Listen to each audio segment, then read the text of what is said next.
দিদি ভাই, দাদা ভাই, এই দেখো পার্শে মাছের কাঁচা মাছের ঝোল হবে। আগে মশলাটা তৈরি করে নিই, তারপরে মাছ রান্না করব।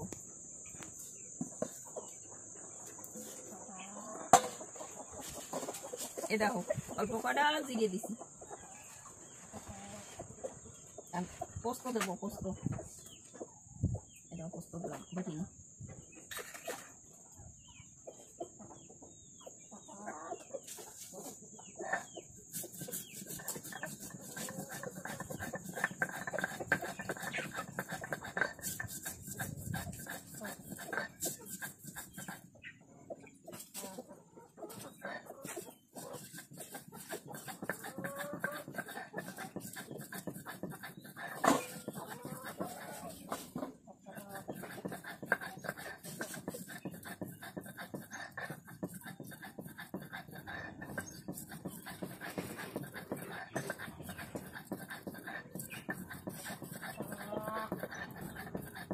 আবার জিরা বাটা হয়ে গেল, উঠে দিই।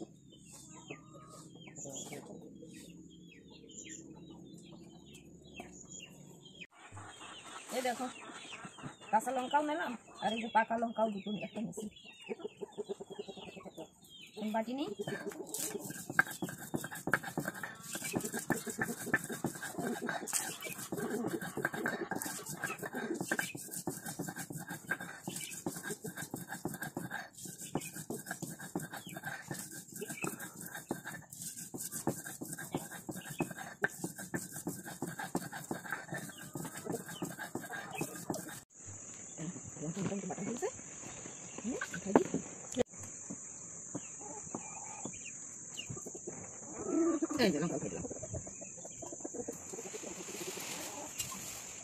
এবার সর্ষে করা বাটি,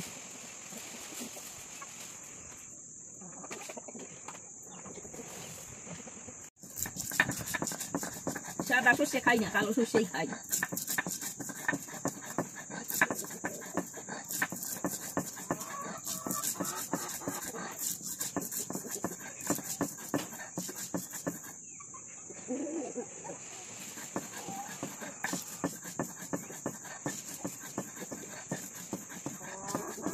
দেখো সর্ষে বাটা হয়ে গেল, সর্ষে বাটিয়ে রেখে দিই।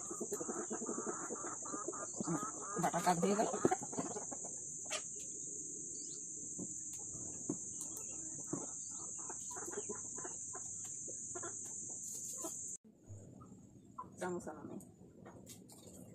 হলদি দিলাম, হলদি, লবণ,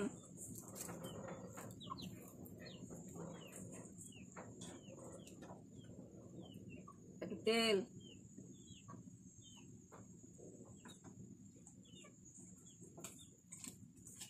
মাখাই নিই ভালো করে।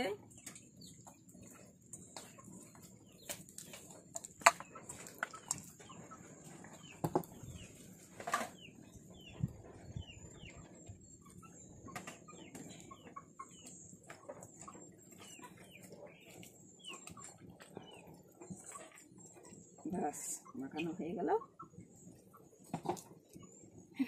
কড়াই গরম হয়েছে, কড়াইতে তেল দিই।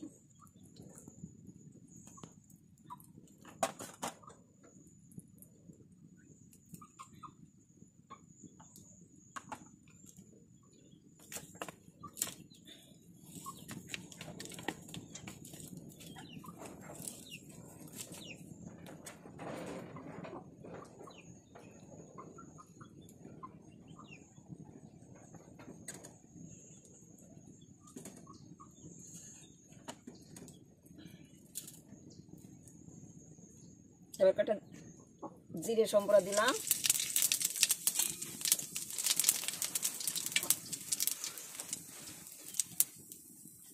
দুটো লঙ্কা দিলাম, মাছ ছেড়ে দিলাম।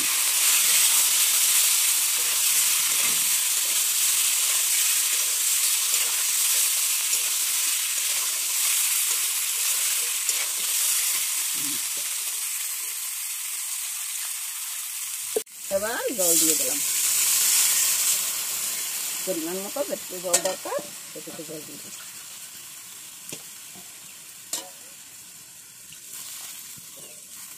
এইবার ঢাকা দিয়ে দিলাম।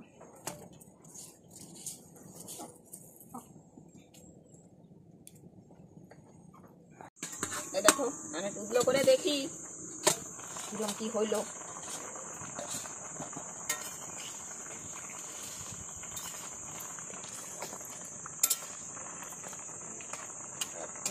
হবে লবণটা চেক করি।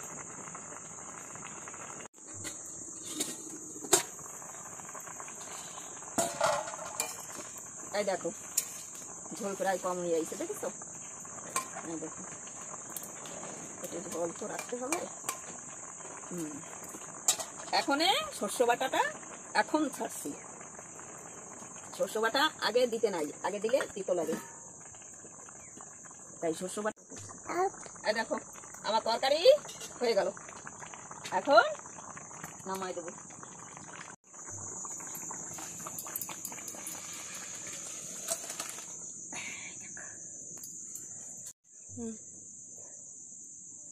এই দেখো আমার মা ঠাকুর মায়ের তো দেখি নাই, আমার মা এইভাবে কাঁচা মাছের ঝোল রান্তো। ভালো মাছ পাইলেই কাঁচা মাছের ঝোল ফটাফট রান্না করে আমাদের দিয়ে দিত।